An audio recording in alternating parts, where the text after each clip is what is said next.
rumahnya aslinya tuh kayak gini. Bentuk denahnya, jadi rumah ini tingkat dari lantai 1 dan lantai 2. Dia juga ngirimin denahnya. Denahnya kayak gini.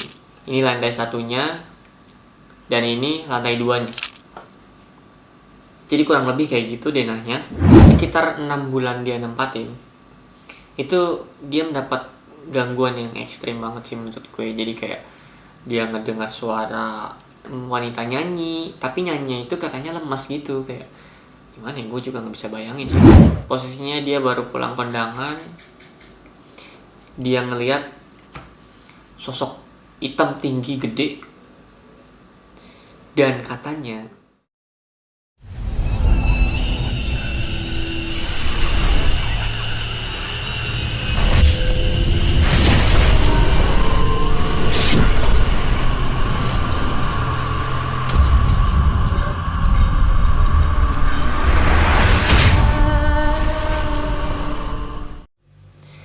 itu posisinya dia baru pulang kondangan, dia ngelihat sosok hitam tinggi gede, dan katanya, jadi kan rumahnya itu 2 lantai.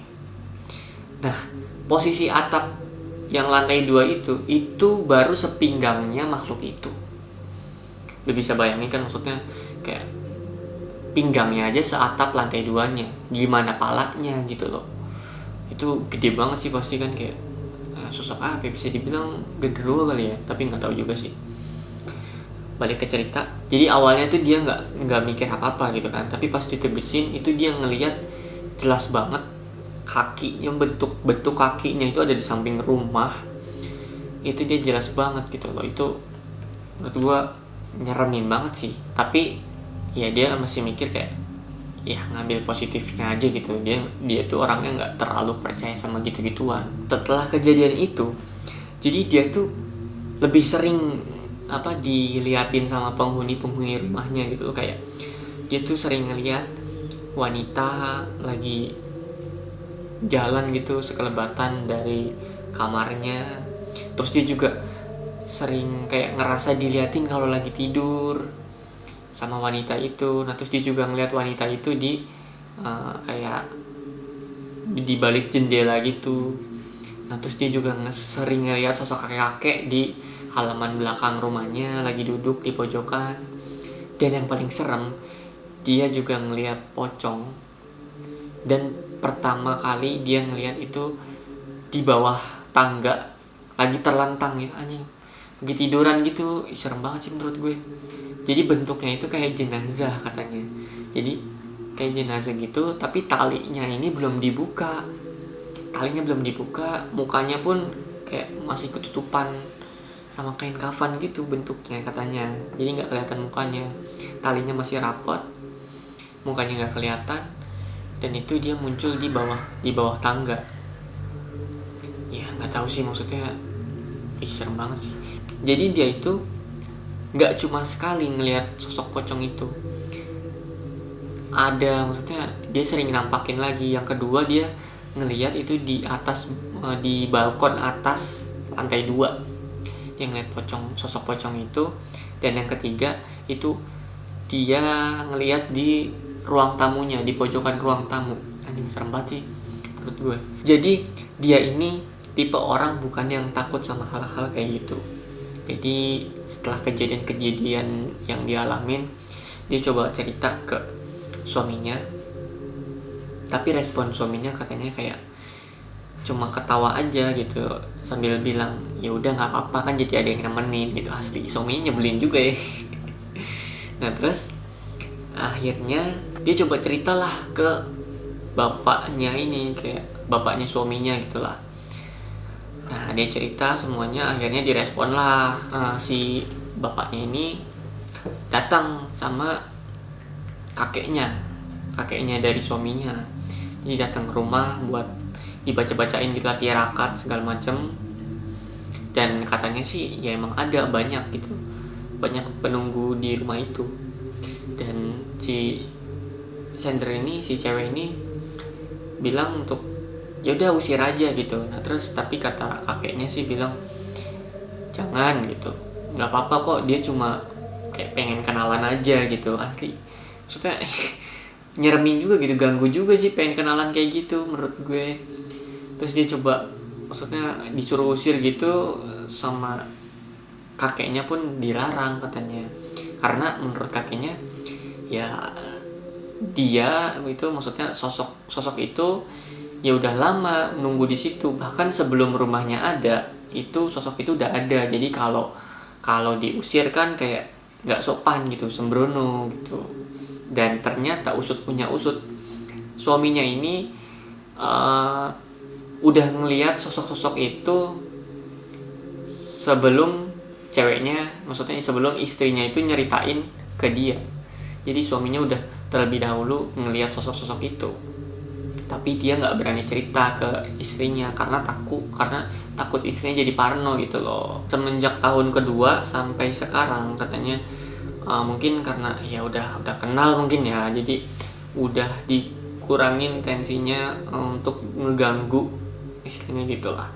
Jadi udah berkurang, tapi masih tetap ada kayak seminggu sekali atau seminggu 2 kali itu gangguan itu masih ada katanya. Kayak gangguan anak kecil itu masih tetap ada, tapi dia belum pernah ngelihat sosok yang anak kecil itu. Tapi katanya suaminya ini yang udah ngelihat sosoknya. Jadi suaminya ini kan hobi motor, jadi dia buka bengkel tapi nggak buat umum, kayak ya buat sendiri aja gitu, atau teman-temannya pengen upgrade mesin gitu jadi ke dia gitu. Nah pas itu terus juga kalau misalkan ada event-event balap gitu kan, kayak dia juga suka inilah gitu. Nah pas itu mau ada event balap, nah pas lagi otak-atik motor itu kondisinya kan lagi ngotak-atik motor. Nah itu suaminya ngedenger suara anak kecil lagi main-main, tapi pas dilihat tuh nggak ada gitu kan. Jadi pas dia lagi ngotak-ngatik motor itu buat lagi ganti oli gitu, kunci yang buat buka kurasan oli itu tiba-tiba pindah tempat. Yang tadinya di samping kakinya tiba-tiba sekarang ada di belakang, tapi itu posisinya cukup jauh gitu loh. Kayak itu kan kuncinya berat, kayak kalau ketendang pun pasti kedengeran gitu loh, tapi itu tiba-tiba pindah gitu. Akhirnya ya itu suaminya masih mikir positif gitu ya. Selanjutnya pas dia lagi ngotak-ngatik motor juga di hari yang lain, tiba-tiba ada suara kayak kunci bengkel tuh lagi diadu gitu loh, kayak kring gitulah pokoknya. Nah terus pas dicek itu kondisinya kuncinya nggak bergerak sedikit pun gitu, masih tetap di posisi yang sama, nggak ada maksudnya ya nggak gerak-gerak gitu loh. Nah pas lagi ngeteh sambil ngerokok gitu di depan garasi, dia ngelihat sosok anak kecil ini lagi lari-larian gitu, lagi mainan. Pas dilihat itu sosok anak kecilnya katanya ada 1 cewek dan 2 cowok. Posisinya itu lagi wujudnya itu kayak pakai baju terus sama celana pendek gelap gitulah. Nah wujudnya katanya yang 1 cewek sama 1 cowok ini kulitnya pucat gitu, kebiru-biruan. Nah terus satu lagi, yang cowok satu lagi itu kulitnya hitam. Nah yang putih itu cuma matanya, terus rambutnya itu kayak keriting gitulah.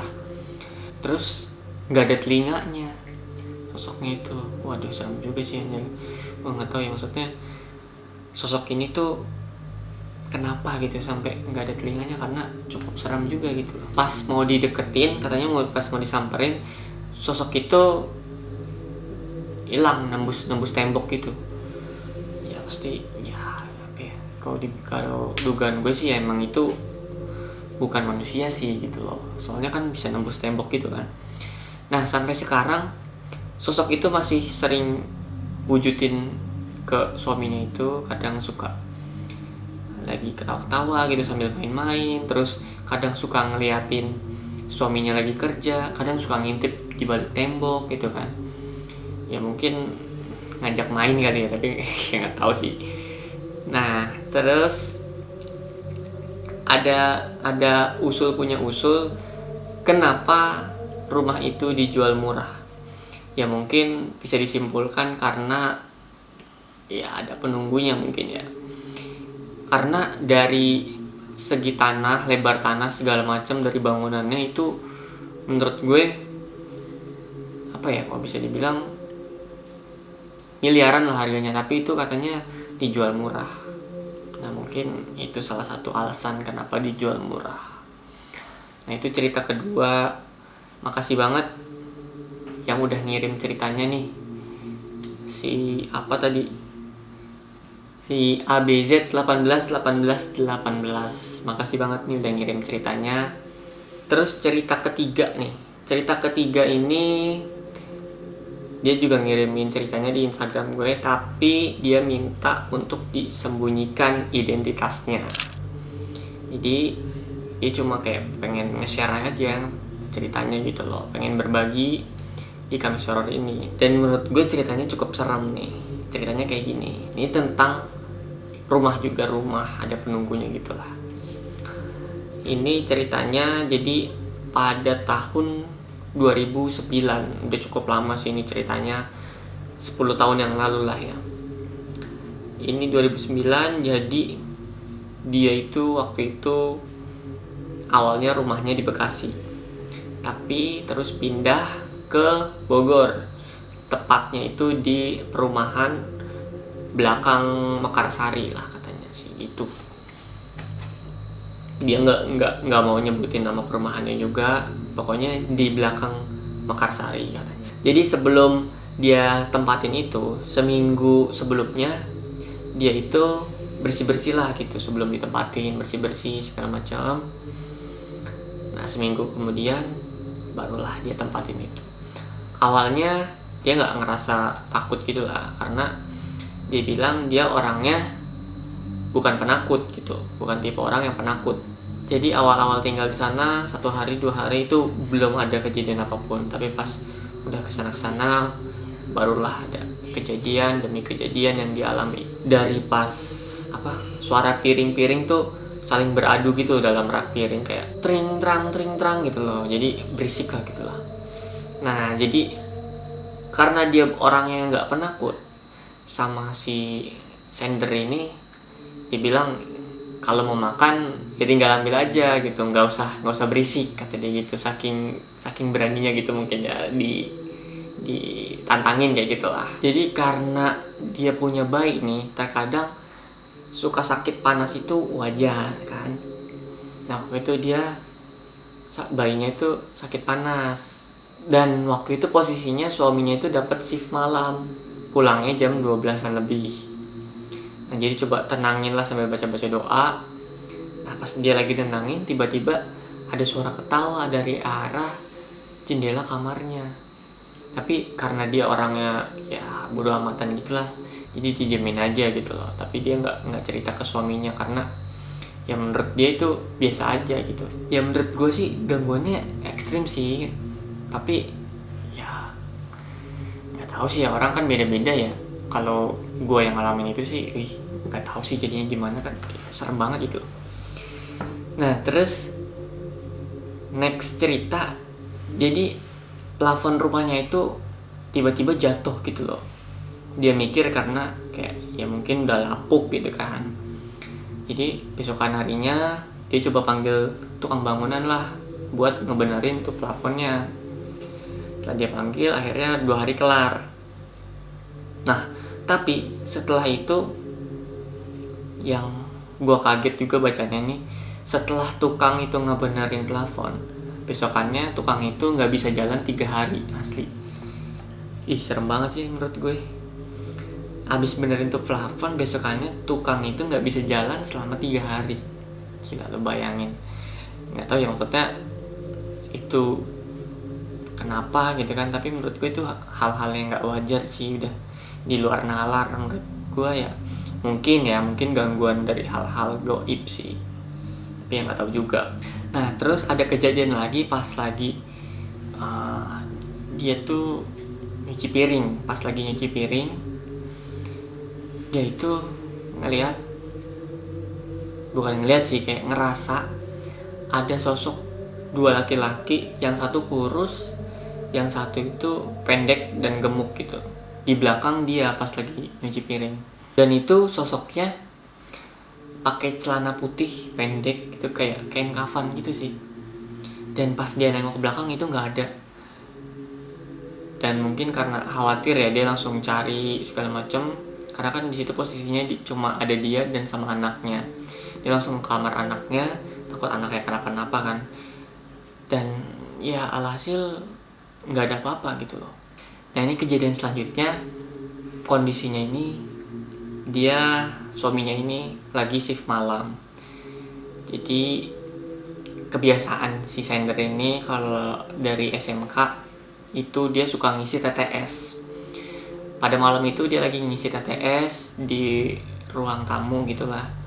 Dia lagi asik ngisi TTS, tiba-tiba ada kayak pentol korek gitulah jatuh dari atap, kayak dari plafonnya gitu.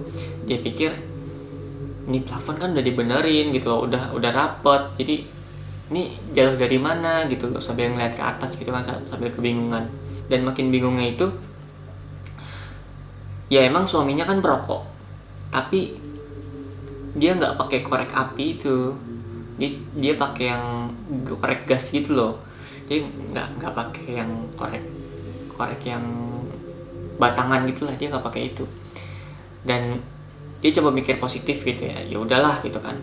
Nah, tapi selang setengah jam itu dari arah pintu dekat kamar mandi, jadi posisi rumahnya itu kayak masih asli gitu, belum direnov, kayak rumah KPR gitulah. Jadi masih ada halaman di belakangnya gitu.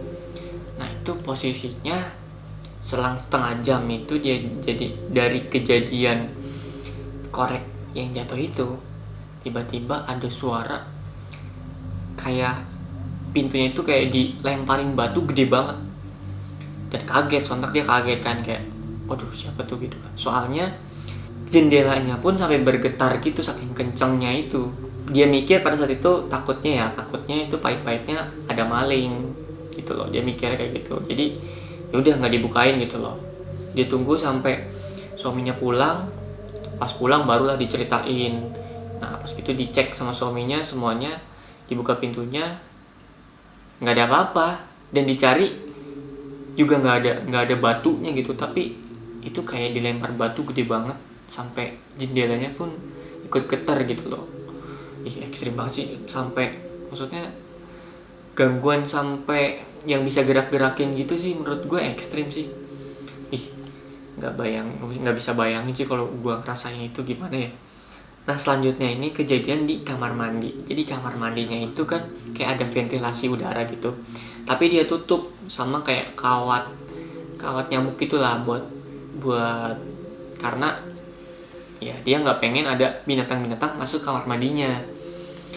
Nah pada saat itu malam-malam tiba-tiba ada, dan ini nggak cuma sekali sih, dia bilang ada sering gitu tokek dari kamar mandinya, suara tokek gitu. Dan pertanyaannya, itu tokek masuk dari mana? Dan usut punya usut, katanya sih ya tokek itu kan tunggangannya kuntilanak gitu. Tapi ya gak tahu juga sih, anjir ekstrem gitu sih. Serem sih. Nah terus lanjut cerita nih. Cerita ini selanjutnya dari bukan dari rumahnya lagi, karena rumahnya itu cuma ditempatin 1,5 tahun dia nempatin rumah itu. Setelahnya dia pindah lah, karena kerjanya juga pindah suaminya. Pas suaminya pindah kerja, dia juga ikut pindah rumah. Sekarang kejadiannya dia mau ceritain di kantor suaminya. Jadi suaminya ini kerja di salah satu perusahaan BUMN. Suaminya ini kerja sebagai office boy di sana. Nah pas itu dia kerjanya kan dari Senin sampai Jumat, tapi dia suka ambil lebihan gitu loh. Jadi dia suka ambil kerja di hari Minggu buat tambahan gitu. Si sender ini suka bantuin kalau lagi hari Minggu, karena kan kayak karyawan tuh nggak masuk gitu di hari Minggu, jadi dia nggak sungkan gitu loh kalau ikut bantuin. Terus pas di hari Minggu itu dia rada sibuk kan, dia datangnya itu pas jam 9 malam. Pas jam 9 malam dia bersih-bersih segala macam, dan itu cuma ada lampu di ruangan pantry gitulah. Nah, dia ngelihat sosok putih gitu, sosok putih itu ada di meja kantor, tapi sosoknya ini kayak miring gitu, nggak lurus. Dia ketakutan gitu kan, dia langsung manggil suaminya, akhirnya dinyalain lampu, sosok itu nggak ada gitu. Jadi selang 3 hari setelah itu, karyawan yang sering kerja di meja itu tuh meninggal dunia gitu, asli. Maksudnya gimana ya? Apakah itu sebuah pertanda gitu kan? Gue juga nggak ngerti ya, tapi ya nggak tahu sih, menurut gue ekstrim sih menurut gue itu. Dan itu cerita terakhir yang dia kirimin. Nih, makasih banget nih buat Anon yang udah ngirimin ceritanya. Pokoknya makasih banget. Dan cerita itu juga sebagai penutup di Kamis Horor episode ke-13 ini. Terus juga buat kalian yang punya cerita serem, nanti boleh bagiin ceritanya di Instagram gue, langsung kirim aja, nanti gue baca. Kalau emang cerita kalian serem ya nanti bakalan gue bacain ceritanya di next episode gitu ya. Ya udah, mungkin gitu aja. Terus juga buat kalian yang udah nonton, jangan lupa subscribe ke channel ini juga, like juga, komen, dan share ya ke teman-teman kalian yang suka cerita-cerita horor. Ya mungkin segitu aja dari Kamis Horor episode ke-13. Thanks for watching this video and see you. Bye bye.